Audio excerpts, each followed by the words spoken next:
should exist. The storm came without warning. One moment, the highway was empty and calm, stretching endlessly through the northern wilderness. The next, rain slammed onto the windshield like stones, and the sky tore itself apart with thunder. Daniel Harris tightened his grip on the steering wheel, his knuckles pale under the dashboard lights. The GPS blinked, then went dead. No, come on, Daniel muttered, tapping the screen. The blue dot froze, then vanished entirely. His phone showed no service. The forest thickened on both sides of the road. Tall trees rose like black walls, their branches clawing at the sky. The headlights barely cut through the darkness, revealing only a few meters of wet asphalt ahead. Daniel checked the fuel gauge. Almost empty. A sharp chill crawled up his spine. He slowed down, scanning the road desperately for a sign, a gas station, anything, but instead something impossible appeared. A turnoff. It hadn't been there before. The road veered sharply into the forest, darker than the night itself. The asphalt was unnaturally black, absorbing the light instead of reflecting it. No sign marked it. No lines painted its edges. It was as if the road had grown there. Daniel's instincts screamed, "Don't."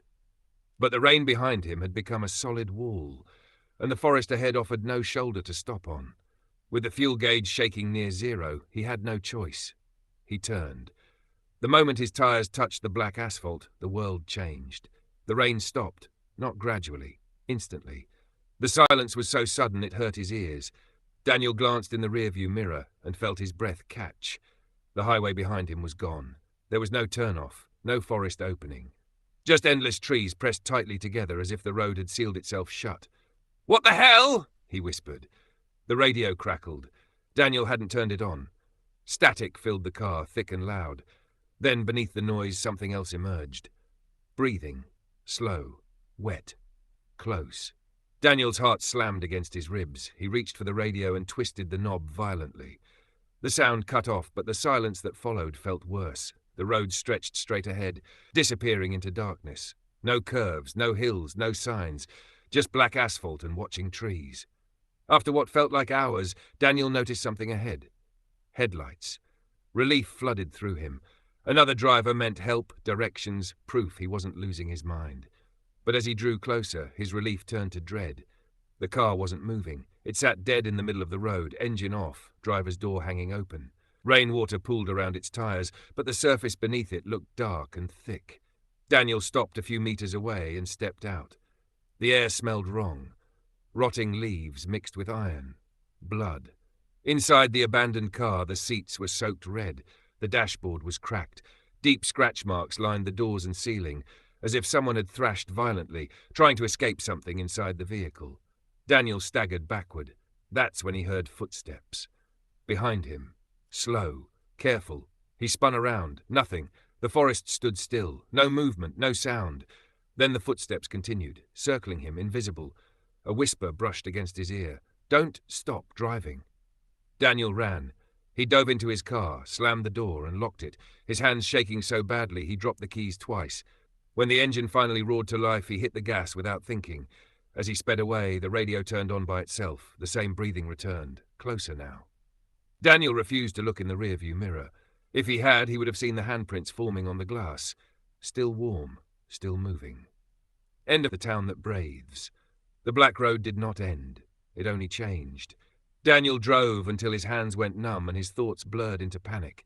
The forest on both sides leaned inward, branches intertwining above him like ribs forming a cage. His headlights carved a narrow tunnel through the darkness, but beyond it, nothing existed. No stars, no moon, no sky. Then the road dipped. Lights appeared ahead. Daniel slowed, disbelief washing over him. A town. Street lamps flickered weakly, their yellow glow struggling against the darkness. Buildings emerged from the shadows, old wooden structures with peeling paint and broken windows. Rusted metal signs stood crooked at the entrance. "Welcome to Grey Hollow Population Zero." Daniel swallowed hard. "Zero?" he whispered. His car rolled forward on its own, tires crunching softly over gravel as the black road transformed into cracked pavement. The engine sputtered, then died, right in the middle of the street. Silence returned, deeper than before. Daniel stepped out, every sense screaming danger. The air here was stale, like a room that hadn't been opened in decades. Not a single insect chirped. Not even the wind dared to move. Cars lined the streets, doors open, headlights smashed, suitcases abandoned in the road. A child's shoe lay in the gutter, caked with dried mud. People had not left this town peacefully. A bell rang. Daniel flinched. The sound came from a diner at the corner of the street. Its neon sign flickered weakly. Open. Against his better judgment, Daniel walked toward it. Inside, the diner looked frozen in time.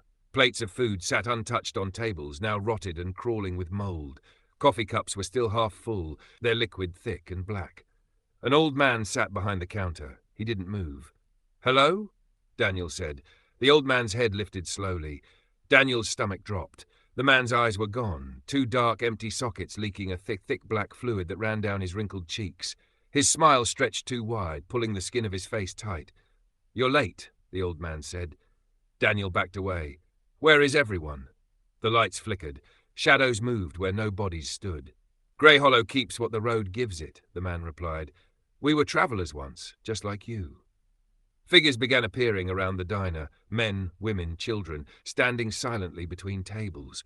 Their bodies were twisted, necks bent at impossible angles, limbs hanging loosely like broken dolls. Their mouths opened together. The road marked you. The bell rang again, this time louder.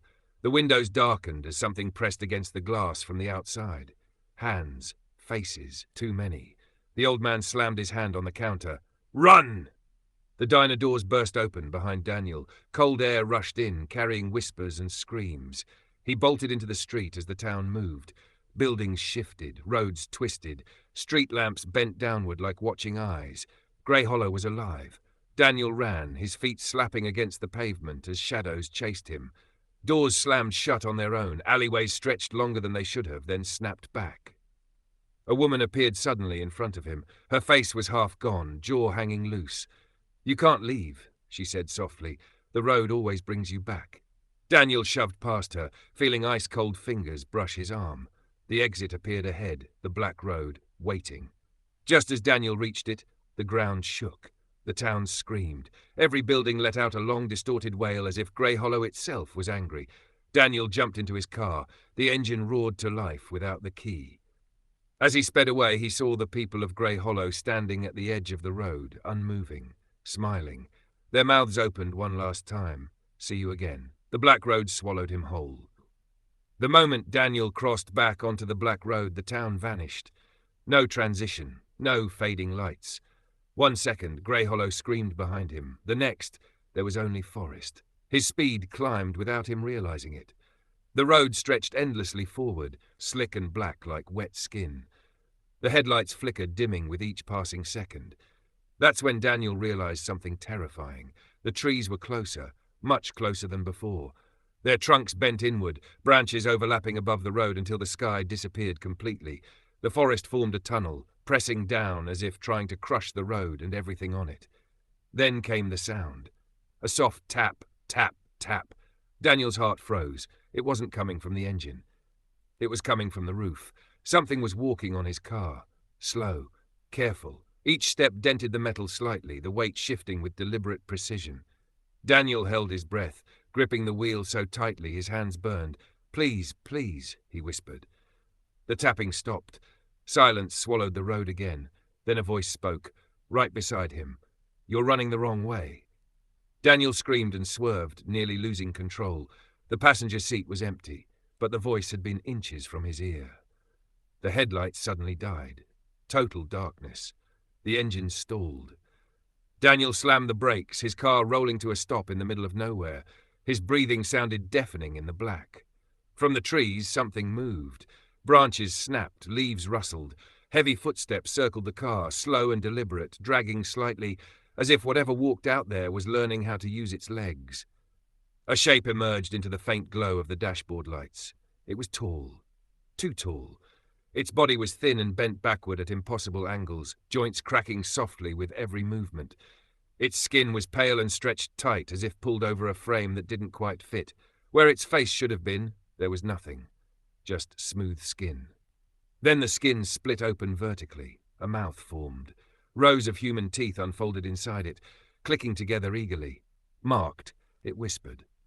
The sound vibrated through Daniel's bones. The thing stepped onto the road. The asphalt beneath its feet bubbled slightly, as if reacting to its presence. Long arms dangled almost to the ground, fingers ending in hooked claws that scraped against the surface. It leaned down toward the hood of the car. Daniel fumbled for the keys, tears streaming down his face. The creature tilted its head, listening to his heartbeat. "You carry guilt," it said softly. "The road tastes it." A claw pressed against the windshield. The glass cracked. The engine roared to life on its own. Daniel screamed and slammed the accelerator. The car shot forward, throwing the creature backward into the trees. It didn't fall. It ran. Daniel glanced in the mirror and instantly regretted it. The thing was keeping pace with the car, its limbs stretching unnaturally, its mouth wide open in a silent grin. It moved without effort, gliding across the road like a shadow glued to his fear. The forest screamed. Trees bent violently out of the way as the creature chased him, whispering fragments of Daniel's past. The night you didn't stop, the scream you ignored, the blood on your hands. Daniel cried out, his vision blurring. Suddenly, the road dipped sharply. The creature vanished. Daniel didn't slow down. After several minutes, his headlights flickered back to full strength. The forest widened. The road returned to its original shape, but Daniel knew the truth now. The Black Road didn't just trap people, it studied them, and it had learned everything about him. As Daniel drove on, shaking and broken, he failed to notice one final detail, a faint reflection in the rearview mirror, not the creature, something sitting in the back seat. Daniel didn't stop driving. He couldn't. The image of something sitting in the back seat burned into his mind, even though every time he checked the mirror, it was empty again. The air inside the car felt heavier now, thick, suffocating, as if the road itself had climbed inside with him. The forest slowly thinned. Lights appeared ahead, not street lights, neon. A gas station stood alone at the edge of the road, its sign buzzing faintly, "Last stop." Daniel laughed, a broken, hysterical sound, and slammed the brakes. The engine died. Again. "Of course," he whispered. The station looked wrong. Too clean, too untouched. The pumps gleamed like they'd never been used, yet the air smelled old, dust, oil, and something faintly sweet. Inside, a single woman sat behind the counter. She looked young, no older than 30, but her eyes were ancient, heavy with exhaustion and memory. "You're late," she said without looking up. Daniel froze. "Everyone says that," he replied hoarsely. She finally met his gaze. "That's because the road doesn't run on time," she said. "It runs on guilt." Daniel collapsed onto a chair, his legs giving out. "What is this place?" he asked. "A pause," she answered. "Not safety, not mercy, just a pause." She explained what the Black Road really was. It wasn't a road. It was a sentience, a living thing older than cities and names. It fed on unresolved lives, on people running from something they refused to face. The road didn't hunt randomly. It called to those already broken. Daniel's chest tightened. "I'm not a monster," he said quietly. The woman nodded. "Neither were most of us." She gestured to the walls. Daniel finally noticed the photographs. Hundreds of them. Drivers, families, teenagers. Faces frozen in moments of fear and confusion. Each photo had eyes scratched out. "You stop feeling human after a while," the woman said. "The road takes that first." Daniel's memory resurfaced, sharp and merciless. The rain, the headlights, the body thrown into the dark. He had never reported it. Never stopped. "I didn't mean to," he whispered. The woman leaned closer. "The road doesn't care about intention, only truth." The lights flickered. A low vibration rolled through the station, as if something massive shifted beneath the asphalt outside. "You still have a choice," she said softly. "Fight it or accept it." "What happens if I accept it?" Daniel asked. Her smile was sad. "You stop running." The vibration grew stronger. Cracks spread across the floor like veins. "Go," she urged, "before it decides for you." Daniel staggered outside. The gas station was already fading, dissolving into fog. When he turned back, it was gone. Only the Black Road remained. As Daniel stepped into his car, the radio turned on by itself. A calm voice whispered, "Welcome home." The Black Road felt different now. It no longer fought Daniel. The car moved smoothly, effortlessly, as if the road itself was guiding him. The fear that had gripped his chest for hours faded into something colder. Acceptance. The radio whispered softly. Not words. Memories, the sound of rain, a scream cut short, the thud of a body. Daniel closed his eyes and didn't look away this time. "I'm sorry," he said aloud. The forest opened. For the first time, the road ended. A wide, empty stretch lay ahead, illuminated by a pale, unnatural glow. At its center stood a mirror, tall, cracked, planted directly into the asphalt. Daniel stepped out of the car. His reflection stared back, but it didn't move when he did. Its eyes were hollow. Its smile was wrong. "You can't leave," the reflection said, "but you can belong." The ground trembled. The black road rose slightly beneath Daniel's feet like a breathing chest. The asphalt cracked open, revealing darkness beneath, deep, endless, alive. Hands reached up, not grabbing, inviting. Daniel took one final breath and stepped forward. The mirror shattered. Silence. Years later, travelers whisper about a road that appears only during storms. They say your GPS will fail, your fuel will drop without reason, and you'll feel watched. If you drive long enough, you'll see a man standing in the middle of the road, soaked in rain, waving gently for help. He looks tired, regretful. If you stop, he smiles and says, "Don't be afraid. I'll guide you."